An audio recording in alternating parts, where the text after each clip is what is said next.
Welcome to VTV prime. Tamil hero Suriya తెలుగులో కూడా అనేక గొప్ప చిత్రాలతో ఆయన తెలుగు ప్రేక్షకులకు కూడా దగ్గరైన విషయం తెలిసిందే. ఆయన అగరం ఫౌండేషన్ అనేటువంటి స్థాపించి 15 ఏళ్ళైన సందర్భంగా చెన్నైలోని ఒక ప్రైవేట్ కళాశాలలో ఒక వేడుకని నిర్వహించారు.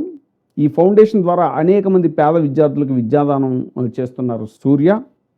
ఈ కార్యక్రమంలో నటుడు శివకుమార్, సూర్య, అలాగే కార్తీ, జ్యోతిక, డ్రమ్స్ శివమణి లాంటి అందరూ ప్రముఖులు పాల్గొన్నారు. ఇక ముఖ్య అతిథిగా విచ్చేశారు ప్రఖ్యాత హీరో, లోకనాయకుడు, ఇటీవల రాజ్యసభ సభ్యునిగా ప్రమాణ స్వీకారం చేసినటువంటి కమల్ హాసన్.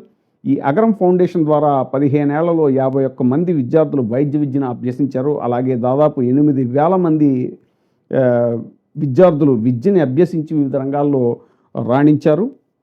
రెట్రో సినిమా లాభాల్లోంచి 10 కోట్ల రూపాయలు అగరం ఫౌండేషన్కి సూర్య విరాళంగా ఇచ్చారు. ఇక కమల్ హాసన్ మాట్లాడుతూ, విద్యా ప్రేమ ఒకే చోట లభించడం అనేటువంటిది సాధ్యం కాదు.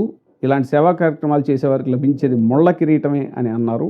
నీట్ వల్లే వైద్య విద్య కొనసాగట్లేదు అన్నారు. అందుకే నీట్ని రద్దు చేయాలి అని, అది చట్టం చేయటానికి బలమైనటువంటి విద్యార్థులే బలంగా పూనుకోవాలి అని కమల్ హాసన్ ఈ సందర్భంగా చెప్పారు.